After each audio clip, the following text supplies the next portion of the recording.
ሰላም ጤና ይስጥልን የዩቲዩብ ተከታዮች፣ በመጀመሪያ የምጠይቃችሁ ይሄን ፔጅ ሰብስክራይብ፣ ላይክ፣ ሼር እንድታደርጉልኝ እየጠየቅኳችሁ በዚህ ፔጅ ላይ በጤናና ጤና ነክ የሆኑ ትምህርቶች ለመማማር እንዲሆን ያዘጋጀሁት ፔጅ ነው። ለዛሬ የማቀርብላችሁ የድንገተኛ የወሊድ መከላከያ ወይም ፖስት ፒል ብለን የምንጠራው መድኃኒት ላይ ትንሽ የአጠቃቀም ጉለት ስላለ በዛ ጉዳይ ላይ በዛ ዙሪያ እንድንማማር ያዘጋጀት ነው። ያው ፖስት ፒል እንደ ስሙ ወይ ደግሞ ድንገተኛ የወሊድ መከላከያ ሲባል እንደ መጀመሪያ ደረጃ ይህ መድኃኒት መቼ ይወሰዳል፣ ለምን ይወሰዳል የሚባል ነገር መታወቅ አለበት።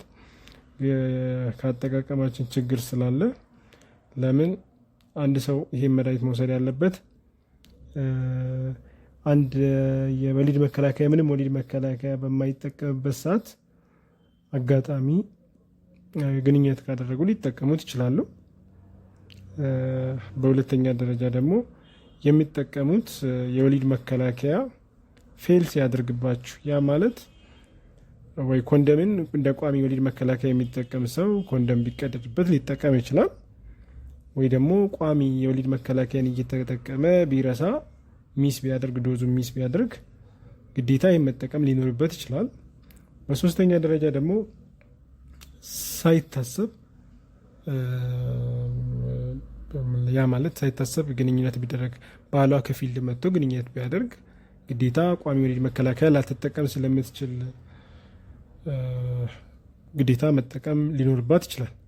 ሁለተኛ ደግሞ አንዲት ሴት በአስገድዶ መድፈር ቢደርስባት ያልተፈለገ እርግዝና እንዳይከሰትባት ግዴታ ድንገተኛ ወሊድ መከላከያ መጠቀም አለበት።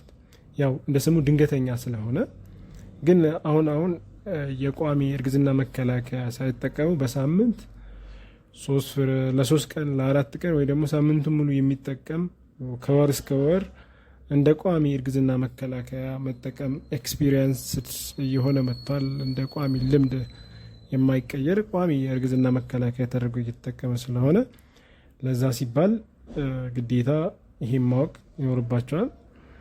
ያ ማለት ሌሎች አማራጮችን ቋሚ የእርግዝና መከላከያ መጠቀሙ ይቀላል ማለት ነው። ለምሳሌ ቋሚ የወሊድ መከላከያ በየቀኑ የሚወሰደው ዶዝ እና አንዲት ጊዜ የምትወሰደው የ72 ሰዓት መድኃኒት ብናየው ምሳሌ አሁን ፖስት ፒል ተብሎ ከየፋርማሲ ሴት እህቶቻችን ወይ እናቶቻችን የሚገዙትን መድኃኒት ብንወስድ አንዷ ዶዝ አንዲት ፍሬ የምትወሰደው ሌቬኔጅስትራል የምትባል ሆርሞን ነች። ያቺ ሌቬኔጅስትራል ሆርሞን አንዲት ጊዜ የምትወሰደው 1.5 ሚሊግራማ በየቀኑ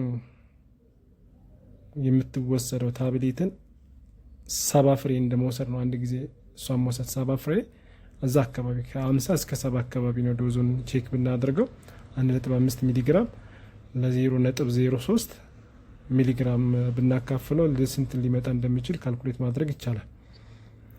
ያ ማለት የሳይድ ኢፌክቱም በዛው ልክ ከፍ ሊል እንደሚችል ይታወቃል። በተደጋጋሚ መጠቀሙ ደግሞ የመድኃኒቱን የመስራት አቅሙን ሊቀንስ ይችላል እና ይቀንሳልም። ስለዚህ ቋሚ የወሊድ መከላከያ መጠቀም አስፈላጊ ነው።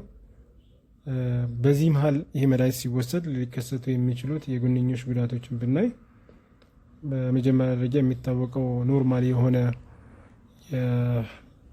የሚኒስትራል ሳይክል ወይ ፔሪዮድ የሚመጣበት ጊዜ የወር አበባ የሚመጣበትን ጊዜ የማዛባት ወይ ቶሎ እንዲመጣ ወይ ዘግይቶ እንዲመጣ ያደርጋል። ሁለተኛ ደግሞ የማፀን ላይ ደም መከሰት ስፖቲንግ ነገር ወይ ደግሞ ቀለል ያለ ደም መፍሰስ ሊሆን ይችላል። ማቅለሽለሽ ወይ ማስመለስ ሊሆን ይችላል። ከሰው ሰው ይለያያል። የድካም ስሜት እንዲሰማቸው ሊያደርግ ይችላል። የማዞር፣ ራስ ምታት፣ ብረስት ቴንደርነስ የምንለው ጡት መድረቅ ወይ ደግሞ የጡት ህመም ነገር ሊከሰት ይችላል። ኮመን የሚታወቀው ደግሞ አብዶሚናል ክራምፒንግ የሚባለው የሆድ ህመም ቁርጠት ነገር ሊከሰት ይችላል። ስለዚህ ከዚህ መማር የምንችለው ነገር ቢኖር የጎንዮሽ ጉዳቱ ከዚህም ከፍ ሲል ኮመንሊ የሚታወቀው ያልተሰሩ ጥናቶች ስላሉ እነዚህ የተጠኑ ጥናቶች ላይ ከዚህም የባሱ ሳይድ ኢፌክቶች እንዳሉ የምንሰማቸው ነገሮች አሉ። ግን በጥናት ላይ የተመሰረቱ አይደለም።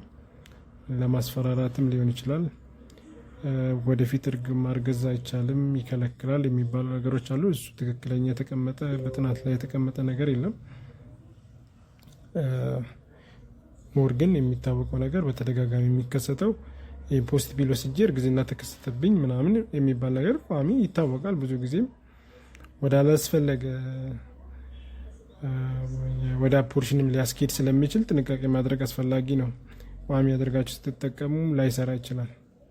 ያም ደግሞ የማይሰራበት ምክንያቶች የተለያዩ ምክንያቶች አሉ። በዛ ዙሪያ ደግሞ ድጋሚ